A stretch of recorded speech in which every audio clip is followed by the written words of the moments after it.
you know, a soda or coffee which has sugar, and in that case it's just going to freaking skyrocket and crash. And that's what why that's called a crash. And you get to work, you've barely even done anything, you know.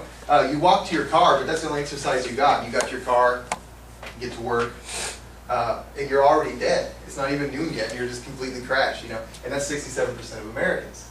And so what you do to counteract that is you start replacing the things in your diet that are pre-digested and that are fast feed, and you start replacing those with slow digesting whole grain products. So anything whole grain, whether it be replacing your whole grain pasta or your whole grain flour. And what would happen is that you would wake up and it would go and it wouldn't spike. You wouldn't have this crazy hike in energy. And by the way, when you have a crazy hike like that, a number of other things happen that are negative in your body. Not just your insulin fluctuating, but when your insulin fluctuates like that, it also affects your hormones, which causes you to be moody, which causes you to have hot and cold flashes. It does a bunch of other stuff that's just completely negative. And everybody knows somebody, and you walk by in the morning and you say, hey, how you doing? And they're like, oh, I'm fine, you know, great. You walk by them later in the day and you say, hey, how you doing? They're like, get the hell away from me. They're crashed, you know, they have no energy to even talk to people anymore. So if you start eating slow feed healthy products like that, it's a plateau. Do I have toilet paper hanging off my shoe? No? She's laughing at me because that's what I did yesterday. Pay attention, girls. So what happens is, and timing is important too. If you were to only eat 3 hours here, you'd have 3 spikes and that would be it. So if you eat foods that are slow digesting, instead of spiking, it kind of plateaus here. And right in time, 2 hours later for your next meal, it does the same. And 2 hours for your next meal, it does the same. And 2 hours for your next meal, it does the same. So by the time you go to bed, you have a surplus right here, instead of a crash, which is nothing right there. By the time you go to bed, you have enough to when you're sleeping all night long, it barely trickles down, and so you wake up right there. So 24 hours a day, you're burning calories. 24 hours a day, you're burning your excess body fat as energy. And a lot of people don't know that. And when you illustrate it like that, it starts to make a lot of sense to people. If you're just to tell somebody, hey, don't eat white flour, eat whole grain, they're going to, yeah, sure, whatever. They got brownies at the stand up there, I'll see you later. You know, and that's what they do. So, but when you illustrate it like that, you really start to see how that has an effect on your body as far as the timing goes. We forgot to list the bad foods. Sorry, my bad. Yeah, I know, but my spelling and writing is horrible. My wife did most of this. I just wrote the numbers in for the most part. So, now, and I always like to say, if you're going to change your life, you've got to change your life. And the first time I heard that, it sounded like a play on words. So I know it probably sounds like a play on words to people, but it's absolutely true. If your current state of physical fitness is overweight and out of shape, you can't expect to keep doing the things you're doing and get different results. You've got to change what you're doing.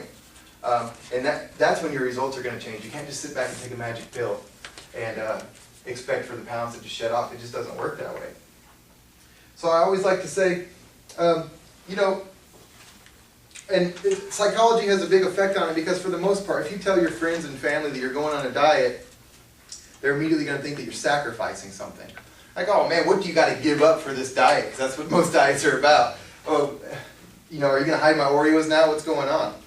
So, and the definition of a sacrifice is getting rid of something of a higher nature and making room for something of a lower nature. I think I did put that in the outlines. So, if the definition of the sacrifice is true, that would mean that you're getting rid of all these things. High vitality, self-esteem, motivation, energy, absence of aches and pains, discomfort, illness, a high, healthy, emotional, and mental outlook fostered by the foundation of feeling good. That's the whole part about being healthy, is you feel it. And if you've ever met a truly healthy person, you knew it because they can't hide it. You see the way they walk, you see the way they talk, you see the way they meet and greet people. They walk in the room and they're alive and they know it. They can't hide it. You never meet a truly healthy person and say, hey, how you doing? And they're like, yeah, I guess I'm all right, you know. Things are going good. You know, they're always like, hey, how are you? I'm great. That's how it is. So, that to me isn't a sacrifice when I look at that. And that's why I kind of drew it on teeter totter there. Because when you tell someone you're on a diet, it's a sacrifice. And a simple play on words can change it all around. Instead of telling someone, say, hey, someone says, there's a lot of candy bowls in most offices you go to, there's just candy dishes lying around. Hey, you want some candy? You can say, no thanks, I'm on a diet. They're immediately going to open one and tell you how good it tastes. That's what people do. Oh, you're on a diet. Oh man, too bad you're on a diet. This Tootsie Roll is amazing. I swear to God, I've never tasted a Tootsie Roll this good in my life. I don't know what happened, if it's just this particular one. It might be this whole batch, but you're not going to find out because you're on a diet. That's the attitude of most people when you're on a diet. They do that. Everybody knows it. If you've ever tried to go on a diet, the first thing people do is wave a brownie under your nose. You know, it's because you told them you're on a diet. Simple play on words, though. Instead of telling somebody you're on a diet, say, no thanks, I'm eating healthy now. So instead of thinking, oh man, they can eat that, they're making a decision not to eat that. And instead of them thinking outward, they're going to start thinking inward. Well, I want to be healthy. Crap, if they can eat healthy, maybe I can eat healthy. Maybe I shouldn't eat this candy to begin with. You know?